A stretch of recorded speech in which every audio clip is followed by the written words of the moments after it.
Hello and welcome to Speightstown, a forgotten treasure. I'm Sherwood McCaskey. As always, I'm glad you've joined us.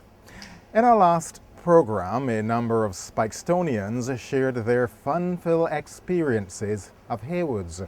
We then moved to Orange Fort and focused on some of the activities that took place there. This week, we shall begin right here on the fort as we look at the jetty, events associated with it, and the fundamental role it played here in historic Speightstown. We're here on the waterfront, what we might call the esplanade of Speightstown, which is a fairly recent creation with the jetty in the background. Now, in the old days when Speightstown was Little Bristol and an absolute centre of Caribbean trade, there were actually 7 jetties along here 100 years ago. They've gradually disappeared and this one had to be rebuilt.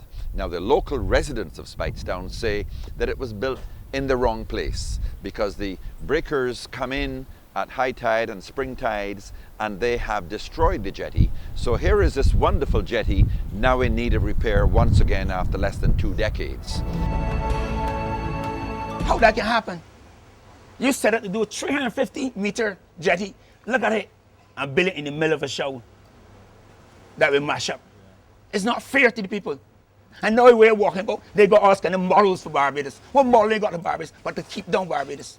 We've got a jetty that I don't know if we spend millions of dollars on, but we can't even get a boat going jetty. We can't even walk across the jetty and even look around and see it shut down. The closure of this jetty has not escaped the attention of many. Among these was the late Anthony Kdugan, who shared the same sentiment regarding its placement. The location actually is not the most ideal for, this kind of activity, because the jetty actually is in an area where we call it hulling, we used to surf right in this particular area, where the waves, would break as long as the sea start to act up. We would be, actually we would surf around this. The jetty was about 50 yards or so to the south, which is coming out of what is now the bridge store. And that's where the sea was actually calm and calm at all times. You never would actually have any waves, any wave action, over in that area at all. And this is where the majority of people would be. Actually, I would have learned to swim right there too. But this area right now where the jetty is actually constructed, I guess it was built for convenience, but it's not really ideal for anything like this, because as you would see right now, the boards, etc., actually skin up because of, as I say, the wave action would have actually. I believe it's built to for this to happen to, actually it's built so that when the wave is rough or the sea is rough, it pushes it out rather than knocking them out, so they could easily, just slot back in. But we were further actually to the south. We have 4 jetties. This will bring sugar and molasses from here. Plantations Limited building. As you know, Plantations Limited was a big trading company in Barbados, and it had its outlet here in Speightstown, one of the major spots. They had a big bond house and they had a big lumber yard, gasoline station, a whole big hardware section. At the back of the bond house was their own jetty. On that jetty, a lot of commerce took place. Now we will get back to the commerce. This, interestingly enough, was the way to the jetty. If you are in this area of Speightstown, Queen Street, you would recognize that it is generally well signposted. Chances are you would notice what might be regarded by some as a peculiar name for one of our public areas here in the town. Apart from Queen Street, the names of this town, that is, the place names, are not generally associated with royalty. However, this one reads Prince Alfred Lane. In 1861, also, the son of Queen Victoria, Prince Alfred, came to Barbados to visit, and he went to Farley Hill. The boat docked at the Plantations jetty, and he was then escorted through the bond, around the side of the building, and eventually that lane between Plantations and what is now the old post office building became known as Prince Alfred Lane. And the sign was up to a few years ago, but I don't know why it's down and why it's not replaced. But it starts from the side of the building where Plantations bond house would have been, right around the back, and come around to the old post office. And that was Prince Alfred Lane. And that is part of history of Barbados that is not very well talked about. From there, he was taken by the carriage up to Farley Hill, where he spent time. Apart from that, then you have the other jetty, which was, well, in my time, which is the late 50s, the other jetty, the Chalna Jetty. It was the R&G Chalna store, another big hardware, dry goods store down in Speightstown, and then became Wilkinson and Chalna, eventually becoming Manning's, Wilkinson and Chalna. And that old building over there you see, well, it's not old now, it's being refurbished, but the jetty also ran parallel to the Plantations Jetty, and they also had their own ships that docked there, its own commerce, and the schooner that traveled between Speightstown and Bridgetown would go from that jetty down there. They also used to load sugar from that same R&G Chalna Jetty. The story of the Speightstown schooners were detailed in an earlier program with Dorian Davis, who had the good fortune of sailing on one of them. Now, as an adventurous little boy in the area, the late Anthony Kdugan often made his way in this area here around the jetty to witness the major commercial activities in operation. The trucks used to come from Hayman's, where they would, just bring the sugar, bag sugar down, and they would go down on the jetty on what we call like a train, which is this structure that goes like, has like the train tracks, etc. on the jetty. And it would take them to what we call like the lighters, and then the lighters, which is the ship, would take them to the at that time we called them it was the steamboat, because they actually traveled from England, and they would be just to the west of here, which would be a little distance out to sea, and the steamboats would take the bag sugar out there and until they're filled, and then the ship, they would travel back then to England with our gold, which would be our sugar. But it was quite active here, and you would have had areas down here which would be like Chalna. At the time, it really wasn't a man in Wilkins. It was just Chalna. You had Plantations, which was another jetty, was over in that particular area, and that actually took canes into.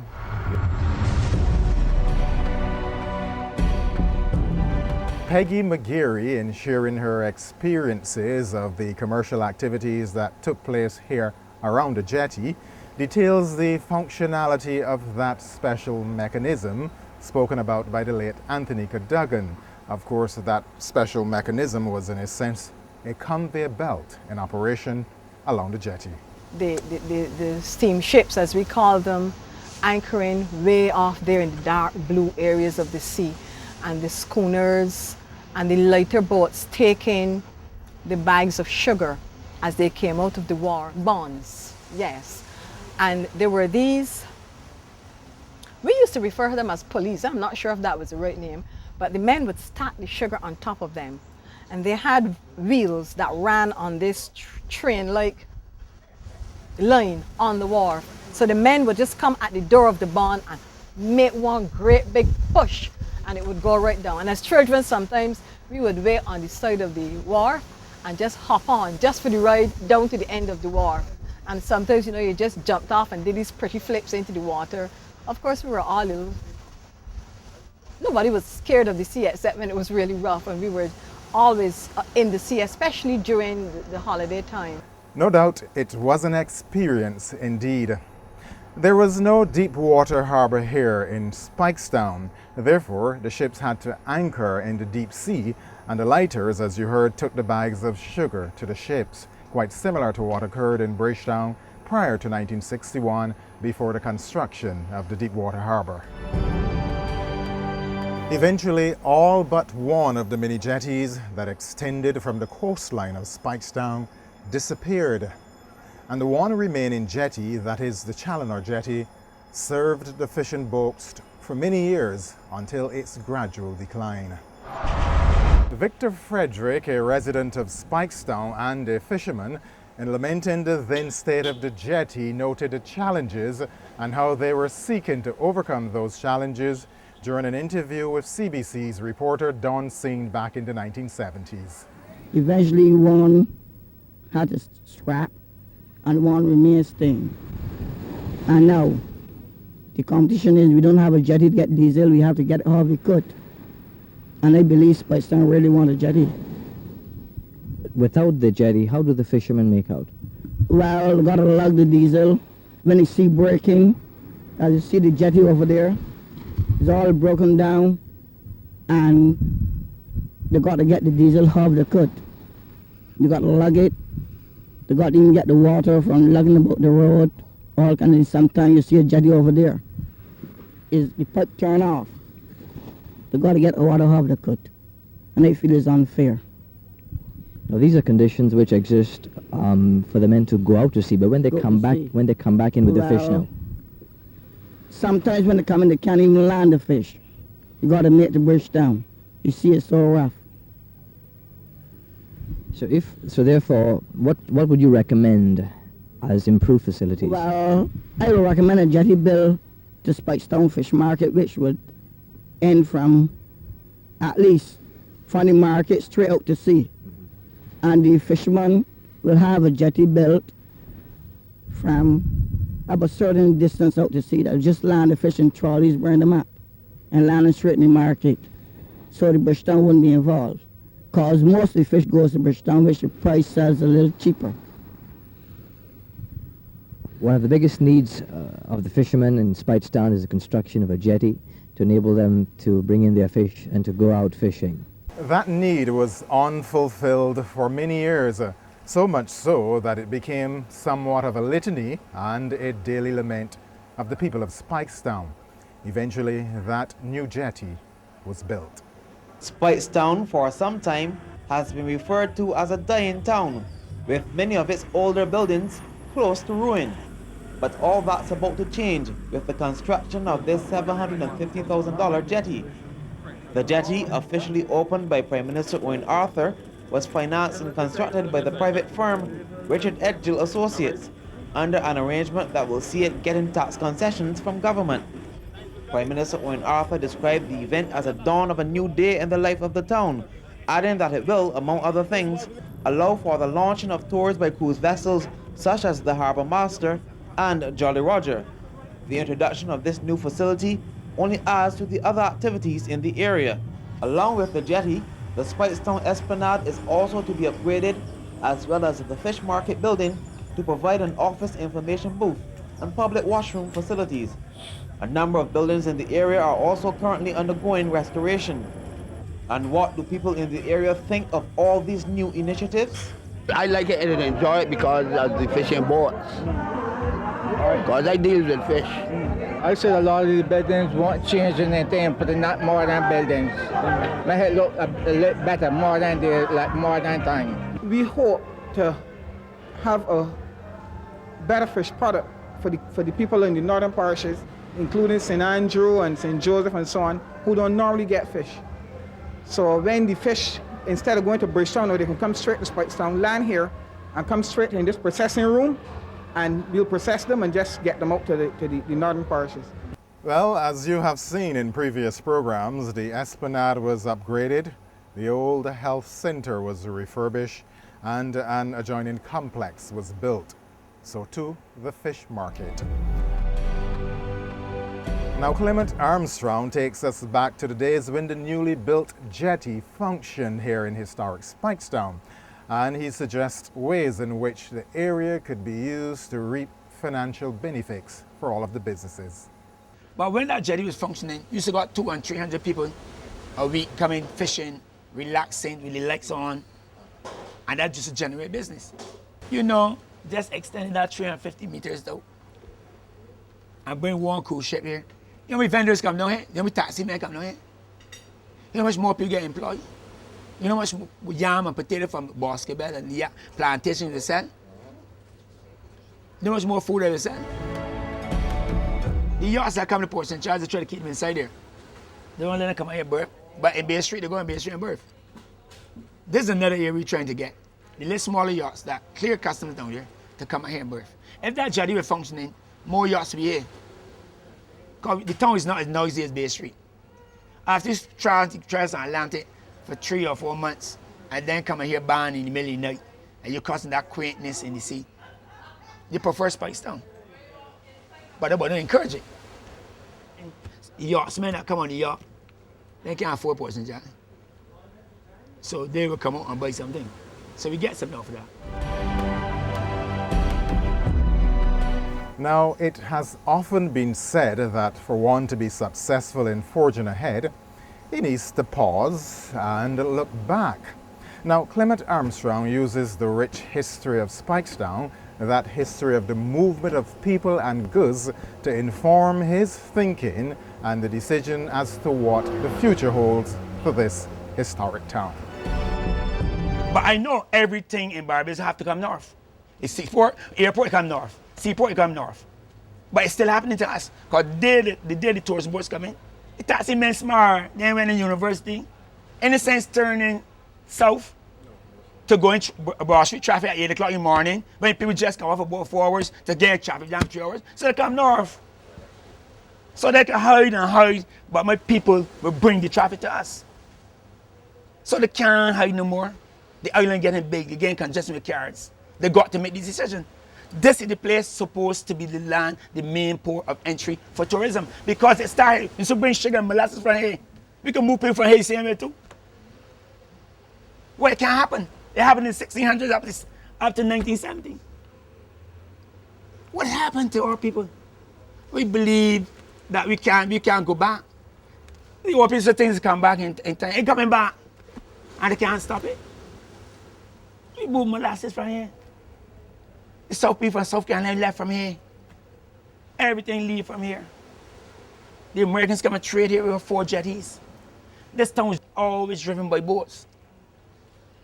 The Chandler, the Bessie, them is the name of the boats. An interesting point by Clement Armstrong in his special style where he always defies imitation. The point being made here is that having been done successfully for many years, it can be done today.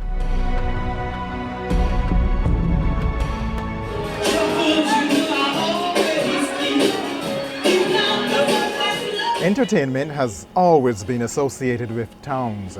Ever since its opening here for business over 70 years ago, that is the Fishermans Pub, it has always been a place of entertainment here in Speightstown. And of course, a nice watering hole and a place where many a libation was experienced. My father, after 25 years in Naval Base, shot around and shot down. So he was on his way to America when my aunt passed away. So he came out here and finished my school under there. And they changed the name to Fisherman's Pub. That's how it gets significant. Before it was Sand Shop. Because all where we are now, it used to be beach. Because of the development, we lost all this beach. And now we're scrambling to keep ourselves from going to the sea. I had to put in gabions. Yes, then gabions is nice. I had to take my hard earnings to finish my place. And you hear people talking about how we get them there. But to keep my job. But Fisherman Pub must be in the sea. It can't be in Black Bess. That way near Fisherman Pub, so they can't move out the sea. You go in TripAdvisor. The only boy, 15 restaurants in the north. And the only boy got more reviews than me at Fish Park. They got 200 and they got 194. Go on TripAdvisor. I still a rum shop. I still competing. Because nobody can make me feel that this place is less than the bigger hotels.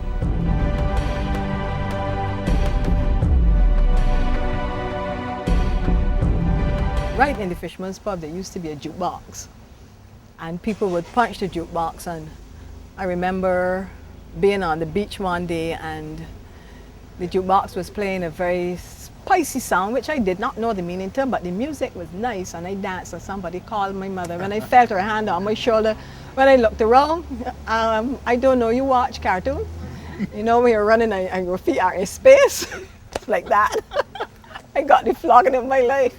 Poor little Peggy, no doubt hers was a case of a little girl in a public place listening to and dancing up to what we called banjo music, something that was forbidden in those days. Now, as you will hear from Keith Cumberbatch, there were other places of entertainment in Speightstown. We had so much entertainment in Speightstown. On weekends, Speightstown was like Bridgetown, how Bridgetown is today.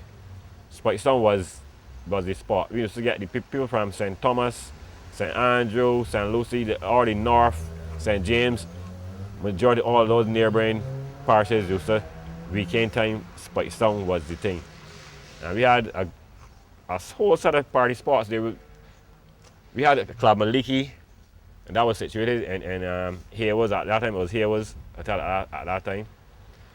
And then when we come a little further across, on the same straight here, out Queen Street, there was a place called the Bajan Orchard. That was a very beautiful place because the setting, it was like trees like in the back and tree, open air and trees and stuff and things like that. That was a very beautiful place. And then we also had a place where at the Church Street there now, the place. That was one of the #1 spots in Speightstown. We had the place. And then when we left there and we come further down, right at the corner, where there's Mara's place now, that used to be Mitch's place, that was a restaurant. And then we had the Fishermans Pub. That was one of the main attractions on a Friday night, because I can remember when the buses used to pass through, but it's not that time, on Friday nights when, by the Fisherman Pub, I mean, a hive activity, all this, on Friday nights, every street in Speightstown, like how Baxter Road was, Speightstown had that kind of nightlife. We used to travel from nightclub to like club hopping, Club Maliki. Back here, then we had the Island Club out there in that Jordan's Mall now. Then the Club Millennium that was above. All them party spots. But mostly right here by the Fisherman Pub. Because I can remember on Friday nights, the whole road used to be, because we used to, the pub can hold all the crowd. Well, actually, the more older folks used to be, the more used to be in the pub itself. But the younger generation, the road itself, all about there by Mannings, I talk the whole street used to be flooded with people. That when the buses used to come down, like when buses pass through, that Armstrong used to come out and ask the crowd, you know, we used to have, like a thing like have park to make sure the buses see people. Speightstown used to be so sweet, and I talk about from club to club. Anthony Kdugan sums up the entertainment scene here in Speightstown and shares his thoughts on the possible reasons for its decline. Saturday nights was very, very, like bustling. You know, you had people, all through Speightstown on Saturday, during the day and also during the night. And actually, because of some sort of lack of, I would have to say, commercial intervention, also because of the, I would have to say, the bypass, and because of many people who own businesses in Speightstown, they do not, if I may say, live, and they live elsewhere. So what they do, they open between 8 and 4, and after 4, Speightstown sort of shuts down. The only person that try to keep it alive admittedly is Clement Armstrong, and also James Griffith, which is the white boys at the other end.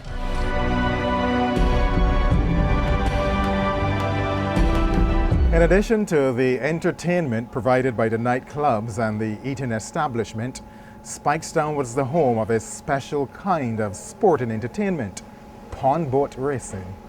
You can't talk about Speightstown unless you talk about pawn boat racing. You don't know about pawn boat racing? Okay, people made boats. Very often a boat. Could be bigger. They made smaller ones for children, and they really went on the pond.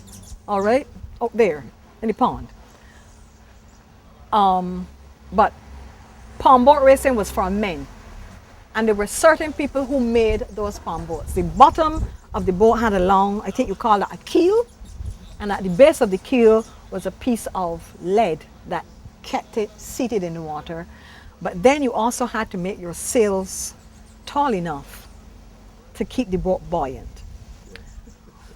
On bank holidays and some Saturdays, you know how people are cheering for the races, at the races? People will be off here or any of the beach areas along there and on the wharf looking to see whose palm boat was making it first from out there. They would take them out a certain distance and then they would line them up and got them started. It was a race. You could follow in the big boat, in the little dinghy, all right? If it started to track into somebody else's or go too far astray, you were allowed to set it right. But there was stiff competition and people used to bet each other, I bet you that this person is going to, and the man who used to own the Elmer's supermarket, Mr. Jordan, he was one of the competitors. And there was a man who used to work for him who was also one of the competitors. And that man, bless me, I can't remember his name. But he said to me one day, you know, my boss didn't speak to me for about 2 weeks called my boat be his. My father used to make them too, and not a lot. He was not big into it, but he made a few of them as well. But palm boat racing was very popular pastime in Speightstown. And I promised to follow up on that, but down here was the headquarters for palm boat racing. You know, you had the small little ones for children, but these other big ones with these tall sails that was quite a pastime in Speightstown. I mean, as children we would watch and get very excited. We didn't care who won, but it was just the whole excitement in the air and sometimes you didn't even know which boat belonged to whom. But it was really fun, really fun. Great entertainment provided by the racing of the pawn boats here in historic Speightstown. Now, a few meters away, going along Queen Street, directly opposite Pastor Richard's church, is to be found a gap that was once a hive of activity in the town and an area where a tremendous amount of work in healthcare was done. And of course, one of the last places I'm going to talk about is what we call the Almshouse Gap. It has a very fancy name now, don't recall, but for us who grew up in Speightstown, it was the almshouse at the end of that road. The almshouse, which would be called District Hospital these days, was, for all intents and purposes, the local infirmary.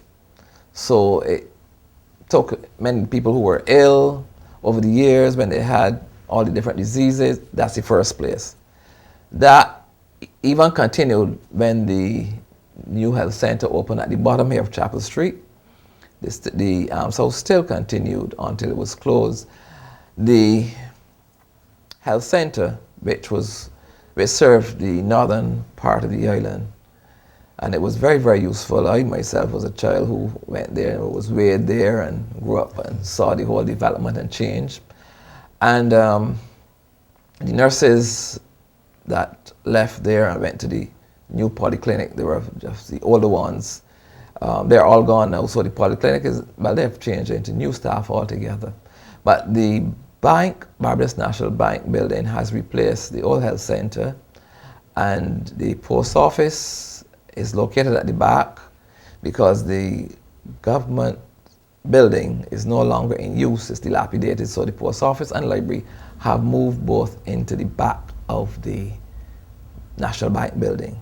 So Speightstown has changed over the years very much, and we hope for the better because we are still looking for more things to be done for the town to develop. Hopefully this program will be the springboard for those better things for which Reynold McLean now hopes for.